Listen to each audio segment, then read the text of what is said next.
कि तुम्हारी औकात क्या है रे रमेश भदौरिया।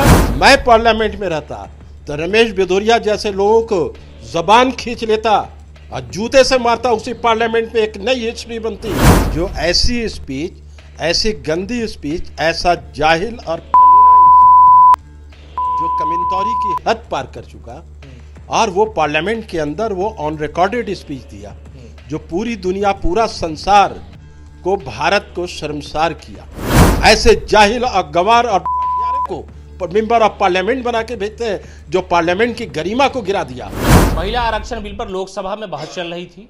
इसी दौरान एक सांसद जो है वो शैतानी करता है, यानी रमेश भिदोरी भारतीय जनता पार्टी का सांसद है और वो ऐसी भाषा का इस्तेमाल करता है जो शायद पूरे भारत को, लोकतंत्र को, लोकसभा को और उस पार्लियामेंट के मेंबर होने की गरिमा को शर्मसार कर दिया। पूरी दुनिया ने देखा कि किस तरह का भाषा उसने प्रयोग किया और उसके बावजूद उस पर कार्रवाई नहीं हुई।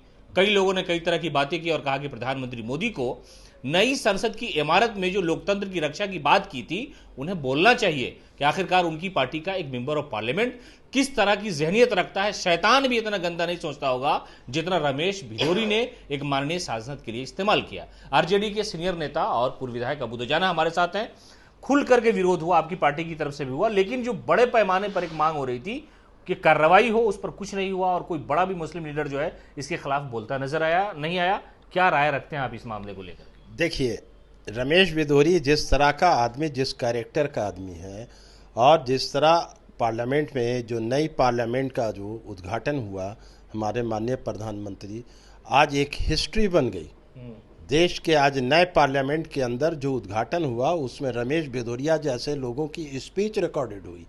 जो ऐसी स्पीच, ऐसी गंदी स्पीच, ऐसा जाहिल और कमीना इंसान जो कमिंतौरी की हद पार कर चुका, और वो पार्लियामेंट के अंदर वो ऑन रिकॉर्डेड स्पीच दिया जो पूरी दुनिया, पूरा संसार को, भारत को शर्मसार किया। और उस पर बीजेपी ने कोई एक्शन नहीं लिया और उसको तो सस्पेंड कर देना चाहिए था। मैं पार्लियामेंट में रहता तो रमेश भदौरिया जैसे लोगों को जबान खींच लेता और जूते से मारता, उसी पार्लियामेंट में एक नई हिस्ट्री बनती कि तुम्हारी औकात क्या है रे रमेश भदौरिया। और शर्म आती है आपके साउथ दिल्ली के लोगों पर कि साउथ दिल्ली में सारे इंटेलेक्चुअल लोग ऐसे जाहिल और गंवार और को मेंबर ऑफ पार्लियामेंट बना के भेजते हैं जो पार्लियामेंट की गरिमा को गिरा दिया। ये भी तो असंसदीय शब्द इस्तेमाल कर रहे हैं। आप भी मान्य सदस्य रहे हैं, पार्टी के सीनियर नेता हैं, आप ये बोल रहे कि जबान खींच लेता, मैं मारता जूता से। जिस तरह का उसने लैंग्वेज पार्लियामेंट के अंदर किया है तो उसको नहीं कीजिएगा तो उसका मन बढ़ता रहेगा। आपने देखा बीजेपी में किसी ने एक आवाज उठाया रमेश भदौरिया के लिए? उसको उसी वक्त आपके स्पीकर साहब को सस्पेंड कर देना चाहिए था, पार्लियामेंट से निकाल देना चाहिए था। आप तो उसको पूरा प्रेफरेंस दे रहे हैं, पूरी छूट दे रहे हैं पार्लियामेंट के अंदर। जो मन में आ रहा है, जिसको मेंबर ऑफ पार्लियामेंट है, गरिमा है उसकी, 25 लाख लोगों के वोट से जीत के आता है, और कह रहे हैं आप किस तरह से पूरी कम्युनिटी को गाली बक रहा है। ये तो है कि एक मेंबर ऑफ पार्लियामेंट नहीं, पूरे देश के अल्पसंख्यक को गाली बका, पूरे लोकतंत्र को गाली दी, संविधान को। लोग संविधान को तो मानते ही नहीं है। आज गांधी जी नहीं होते, रमेश भदौरिया लोग कहीं अंग्रेज की चपरासीगिरी करता। आज गांधी जी की देन है कि देश आजाद हुआ, फ्रीडम हुआ, तो आज जो पार्लियामेंट के अंदर बैठा है और इस तरह की बोली बोल रहा है। क्या संविधान में इस तरह की बात कहने की इजाजत देती है? क्या कॉन्स्टिट्यूशन में इस तरह की स्पीच देने की इजाजत देती है? पूरे देश को जलील कर दिया, पूरे वर्ल्ड वाइड लोग देख रहे, थू थू थू कर रहे हैं हमारे देश का। रमेश भदौरिया को कौन जानता होगा? हम लोग जाते हैं, हम लोग को विदेश से फोन आता है कि तुम्हारे देश में क्या हो रहा है। पार्लियामेंट के अंदर नई पार्लियामेंट बनी थी, नए पार्लियामेंट का उद्घाटन था, उसके अंदर इस तरह की गंदी हरकत, इस तरह की जलील स्पीच, और उस पर कोई एक्शन नहीं। एक हिस्ट्री बन गया। राजनाथ सिंह खड़े होकर के निंदा कर रहे थे, कड़ी निंदा किया उन्होंने। देखिए, जो भी जरा भी लोगों को संविधान की मर्यादा होगी, संविधान को मानते होंगे, वो निंदा करेंगे। आप देख लीजिए, रविशंकर हंस रहा था। आप देखिए, वो दिल्ली वाला डॉक्टर था, एक्स मिनिस्टर, हेल्थ मिनिस्टर, वो ठहाका मार रहे उनके हर्षवर्धन। हर्षवर्धन के साथ क्या हुआ था? जो रो रहे थे आके, कांग्रेस से आवाज उठाई थी, लोगों ने पैचअप कर दिया, माफी मांगा कि हमको लोगों ने बदनाम किया, हम सुसाइड कर लेंगे।